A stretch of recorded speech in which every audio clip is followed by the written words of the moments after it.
נראה גם אנחנו אצלנו איך אנחנו משלבים אותם בצורה הראויה והנכונה עם החשיבה והמסקנות שלנו. אני רוצה לעבור עכשיו להרצאת האורח השנייה, שהיא תהיה באנגלית, ואני ברשותכם אעבור לאנגלית. Our guest speaker today is Dr. Peter Pry, who is the Executive Director of the Task Force on National and Homeland Security, which is a congressional advisory board dedicated to achieving protection of the U.S. from EMP, cyber attacks, mass destruction, terrorism, and other threats to civilian critical infrastructure. Dr. Pry is also the director of the U.S. Nuclear Strategy Forum, which is another advisory board to Congress on policies to counter weapons of mass destruction. Dr. Peter Pry served on the staff of numerous congressional commissions on the strategic posture of the United States. Dr. Pry was previously an intelligence officer with a ranking intelligence officer with the CIA, and has written several books on national security issues. The BBC made his book, War Scare, Russia and America on the Nuclear Brink, into a 2 hours television documentary in 1983. His book on Electric Armageddon was the basis for another TV documentary made by the National Geographic. He often appears on TV and radio as an expert on national security issues.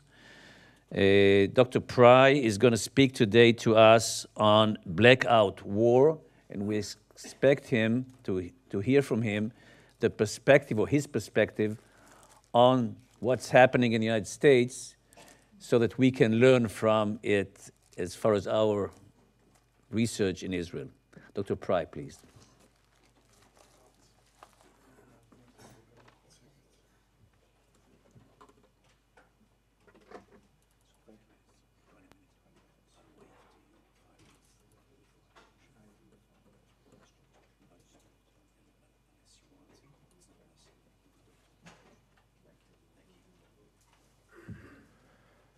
Well, thank you for having me here to speak today. I want to talk to you about actual threats that have actually happened to the electric grid just over the past 2 years, so that you will know that this threat is not just theoretical but real. On July 27th, NASA said that 2 years ago, the Earth nearly experienced a Carrington-class geomagnetic superstorm. This is not an artist's depiction. This is what a coronal mass ejection from the sun actually looks like. It was taken from one of our satellites. The little blue dot that's inserted there is the size of the Earth relative to a coronal mass ejection. You don't need to be an astrophysicist to know that if that hits that, it's going to ruin your whole day. The reason we aren't destroyed by these coronal mass ejections when they hit is because the Earth is protected by a magnetosphere.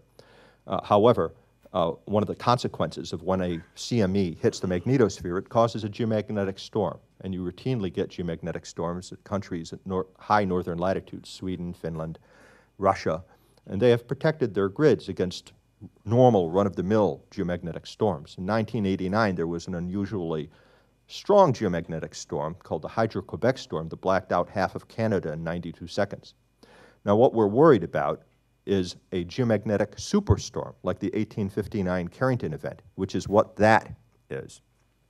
What NASA was saying was that on July 27th, 2012, a Carrington-class coronal mass ejection crossed the Earth's path and missed us just by 1 week. By 1 week.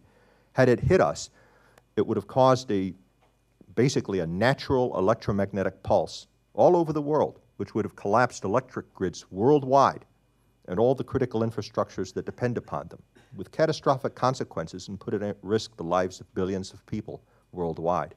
NASA estimates that the likelihood of a geomagnetic superstorm, something like the 1859 Carrington event, which is the last time we experienced a geomagnetic superstorm, and when it happened, it collapsed telegraph stations all over the world, caused forest fires and things like that, because the storm was so powerful. In fact, the transatlantic cable had just been laid in 1859, and the pulse, the electromagnetic pulse from the storm, was so powerful that it reached down into the depths of the Atlantic Ocean, miles down, and burned out that telegraph cable, and it had to be relayed. Anyway, NASA estimates that the likelihood of one of these events, a geomagnetic superstorm happening, is 12% over the next decade and 12% per decade thereafter, which means that within our lifetimes or that of our children, we will experience a geomagnetic superstorm. Last year, when North Korea conducted its third illegal nuclear test on February 12, 2013, and the United States started imposing economic sanctions and calling for international sanctions against North Korea, Kim Jong-un, the leader of North Korea, threatened to make a nuclear missile strike against the United States in retaliation. And we entered into the greatest nuclear crisis between the United States and North Korea that had ever happened. And President Obama took this threat so seriously that we were flying B-2 bombers over the demilitarized zone and conducting exercises, dropping gravity bombs to deter North Korea from delivering on its threats to make a nuclear missile strike on the United States. And in the midst of that crisis, the North Koreans had launched a satellite. It's called a KSM-3 satellite, and this is the track of the satellite. They had said that this was for peaceful purposes, but the satellite happens to orbit at the optimum trajectory and altitude for making a nuclear EMP attack on the United States. You will hear from another speaker in greater detail what a nuclear electromagnetic pulse is, but briefly, if a nuclear weapon is detonated at high altitude, above 30 kilometers, in the case of the United States, if it were detonated at 200 kilometers over the center of the United States, it would create an electromagnetic pulse, which is basically a super energetic radio wave. It has so much energy in it that it will destroy all kinds of electronics that are located within the field, within the EMP field. And the location, the field that would have been created, if this had been a nuclear warhead, it would have covered all of the 48 contiguous United States and been able to destroy all or most of the electronics located within that, including the electric grid. That's the most important damage it would have done, is collapsing the electric grid, destroying things like the extra high voltage transformers and creating a protracted blackout that could last months or even years. On the 16th of April last year, the KSM-3 track is depicted there, and it was passing over the Washington, D.C., New York City corridor, which is the optimum location for collapsing the electric grid, what we call the Eastern grid. The U.S. electric grid is comprised of 3 grids, the Western, Eastern, and Texas grids. The Eastern grid is the most important because it generates 75% of U.S. electricity. You know, we can't survive as a society without the Eastern grid. And that KSM-3, again, it looked like practice to us, a practice for a nuclear EMP attack from North Korea. The other interesting factor about this test was, in addition to being at the right altitude and the right location, it came at us from the south. The North Koreans orbited it over the South Pole, and it came up from the southern direction to cross the United States. That's significant because that's our blind side. All of our ballistic missile early warning radars and all of our interceptors are looking for a missile, a warhead coming over the North Pole, not the South Pole. We're completely blind to the south. And so it's basically a way of making a surprise nuclear EMP attack.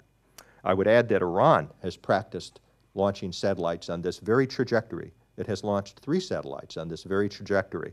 And North Koreans are present in the Iranian so-called space program, working with them both on their space launch vehicles and on launching satellites. This is an example of the kind of EMP field that would have been created, you know, by the one that had been, by that KSM-3 satellite, you know, if you wanted to detonate it over the eastern grid on one of those trajectories. Oh, I would also add, almost forgot, on that very day, on April 16th, when the KSM-3 was passing over Washington, D.C., and New York City, the corridor, where they could have put a peak EMP field down in addition to over the eastern grid. That would have been over the political and financial capitals of the United States. But on that very day, there was a mysterious attack on the Metcalf transformer substation in San Francisco. Parties unknown used AK-47s, the favorite sidearm of terrorists and rogue states, to attack EHV transformers that are located in the Metcalf transformer substation, which services San Francisco and the Silicon Valley. Was that related to the KSM-3 satellite? Nobody knows, but it's a very interesting coincidence that it happened on the same day. And Metcalf services the western grid. So you had threats to both the western and eastern grids happening simultaneously by different means. This is an example. The EHV transformers depicted in red are, that's from the eastern grid, and those would have been covered by the EMP field and disabled by the EMP field if the KSM-3 had been a warhead instead of a satellite. A couple of months after the nuclear crisis with the KSM-3, a North Korean freighter that was suspected of smuggling drugs was intercepted trying to transit the Panama Canal. And we found on board 2 SA-2 nuclear-capable missiles hidden under thousands of bags of sugar. This came as a surprise. We didn't know that they were there. This freighter had already transited the Gulf of Mexico, thereby demonstrating the ability to bring a freighter into the Gulf of Mexico and do what the Congressional EMP Commission, on which I served, regarded as a nightmare scenario, which is the launch of a short-range missile to make a nuclear EMP attack, because that leaves no fingerprints. You know, you might never know who attacked you if you were to do it that way, to launch a missile off of a freighter.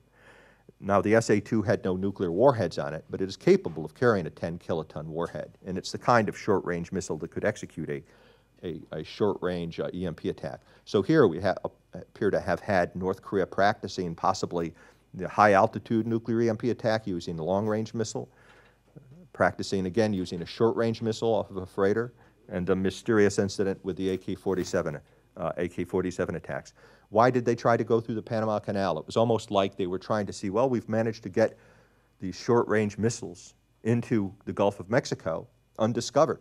How much can we get away with? Can we actually slip these things through the Panama Canal? And that's what they tried to do, but they failed to do that. This incident was published?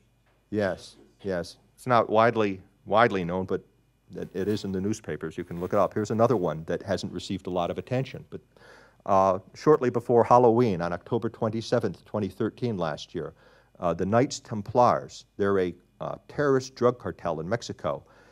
They used small arms and rocket-propelled grenade launchers to attack transformers to cause a blackout of the Michoacan electric grid in Mexico. This put almost 500,000 people into the dark, and the purpose was so that they could cut them off from the federales and from help from the government, so they could go into the towns and villages and drag into the public square leaders opposed to the drug trade and publicly execute them to terrorize the population. That actually happened. This is not fiction, and this has been in the newspapers. And so here's another case of an actual terrorist attack on the grid. While we were all focused on ISIS in Iraq, northern Iraq, on the 9th of June, this year, the 9th of June, Al-Qaeda in the Arabian Peninsula, blacked out the country of Yemen. They attacked transmission towers using mortars and rocket-propelled grenade launchers and put the whole country into blackout. 16 cities and 24 million people. That's one of the transmission towers that was knocked down. So these are real things that are actually happening in the world. This depicts what the EMP field would look like if you detonated at 200 kilometers over the center of the United States a nuclear warhead, any nuclear warhead. It doesn't have to be a sophisticated one, even a crude first-generation weapon. And we know from military writings that this is why Iran and North Korea want the bomb. This is what they plan to do with it, because you only need one to take out a whole civilization. We've also seen Iran practice EMP attacks off of a freighter, the way North Korea did. And we have seen them, as I said, orbit satellites on the same trajectory that's consistent with nuclear EMP attack. Well, this is for a much longer briefing. Basically, this is based from Major General P.A. Zhilin. He's a Soviet military doctrinal writer. And the reason he's here, he wrote during the Cold War, is that he appears in, and other Russian military writers who write about cybersecurity or cyber warfare, he appears in Iranian military writings. And in effect, Zhilin's theme is that history is comprised of a series of revolutions in military affairs, a point where one society figures out a mode of attack, a kind of new technology that is used, which can be so decisive in its effects that one civilization can replace another. And the revolutions in military affairs he describes, his history goes back to the Egyptian and Hittite empires where they were using chariots, then the Persian Empire with the Macedonian phalanx. I don't have time to skip through all of this, but let me go to the one that most people understand most easily, and that is the Blitzkrieg. Nazi Germany's invention of the Blitzkrieg, where basically you had the innovation of armored vehicles, air power, fast-moving infantry, and mobile artillery used in coordination, which surprised the West and democracies at the time because there was a failure of strategic imagination. Nobody except Winston Churchill and JFC Fuller, Major General at the time, saw the Blitzkrieg coming. Most of the Western elites thought that the next war, if there was a war, would be fought like World War I was, a static war that mainly depended upon infantry, and it would be trench warfare, and barbed wire and the machine gun would be the dominant technologies. And they proved out to be wrong. And because of the Blitzkrieg, which was developed in secret by the Germans through exercises and in low-profile attacks, for example, during the Spanish Civil War from 36 to 38, when it was sprung upon the West from 1939 to 1941, they almost won World War II. They routed the Allied armies and nearly won it, because of this revolution in military affairs. And it is possible, the thesis of Gillen's work and of the work in Iran, North Korea, is that we stand on the threshold of another revolution in military affairs, which you might call the Blackout War. That's what I call it, the Blackout War. There are many names for it. The Chinese in their writings call it total information warfare. The Russians call it all-out cyber warfare. And the U.S. Army War College, some people who think about this call it Cybergeddon. But basically what it is a realization that the electric grid and modern technology, that we are an electronic civilization, and that if you attack the electronic base of our civilization, you can achieve a revolution in military affairs. And that is the technological Achilles heel of our society. So if you were to use combined threats, in this case, I'm talking about, it was designed for the United States, but here is a depiction of a timeline. The axis here, this would represent the percentage of the critical infrastructures, the electric grid and other critical infrastructures that would be disabled. And this would be a time over a 24-hour period. And the idea here is that it would begin with severe weather, in this case a hurricane, maybe it would be a sandstorm in the case of Israel, but you would leverage weather just the way military generals and planners have throughout history. Eisenhower, for example, decided to launch the D-Day invasion in the aftermath of a great storm in the English Channel, thinking that that would achieve surprise. So you could use something like a hurricane or a storm or a natural disaster like an earthquake. You'd be waiting for that before you launch your blackout war, which would then be followed by cyber attacks, computer bugs and hacking, supplemented kinetic attacks, the use of missiles, sabotage teams using rocket-propelled grenade launchers and small arms fire to actually attack it. Radio frequency weapons. This is non-nuclear EMP, which you'll probably also hear about later on. But there are weapons out there, and you can even build them from Radio Shack parts that will create an electromagnetic pulse similar to what you can get from a nuclear weapon, but over a shorter range, and to use that to attack. And then finally, culminating, and all of the doctrines culminate this with a nuclear EMP attack that I was talking about before, which puts a footprint down on the whole society. So if one of these, any one of these in combination, theoretically could collapse an electric grid. But by throwing these at you all together, it should bring it down and all the other critical infrastructures simultaneously. I think this is the blitzkrieg of the future. I think this is what the bad guys are planning for us, and we have seen them practicing it and planning it, doing it in bits and pieces, cyber attacks here and there, the use of sabotage attacks down in Yemen and Mexico. It hasn't all come together, though, practicing the possibility of doing the nuclear EMP. And this is the surprise, I think, that they plan to spring on the West and the rest of us, and it's what we have to be prepared for. So when we talk about electric grid security, and we need to be talking about security against all of these threats. It isn't cyber or kinetic threats or natural threats or nuclear EMP and compete among these things. That's not how the bad guys are thinking about it. We have to think about an integrated attack, just the way the German Blitzkrieg was an integrated use of all arms. And we have to be prepared to defeat an all-arms offensive against our electric grid and other critical infrastructures. And this could be the most decisive revolution in military affairs in history, more decisive than the chariot was, more decisive than gunpowder and cannons were against castles, more decisive than Napoleon's large armies were, more decisive than the Blitzkrieg. And why is that? For two reasons.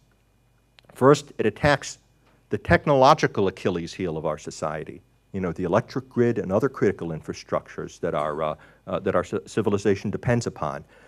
And second, it attacks the cultural, the societal Achilles heel of our society, because the electric grid and the critical infrastructures, at least in the United States and most countries, these things are managed by organizations which are outside the national security culture. For instance, in the United States, we have 3,000 utilities, and all of those utilities are private sector utilities. They are outside the national security infrastructure. They are the part of our society that doesn't think in terms of national security, and they're the least prepared for an attack. So it's in addition to being our technological Achilles heel, it's the greatest mismatch in history, where you basically have civilians who don't think of themselves as soldiers or in the front lines, but actually find themselves one day in the front lines facing the best warriors and the best technology of the enemy. But that concludes my remarks. I thank you.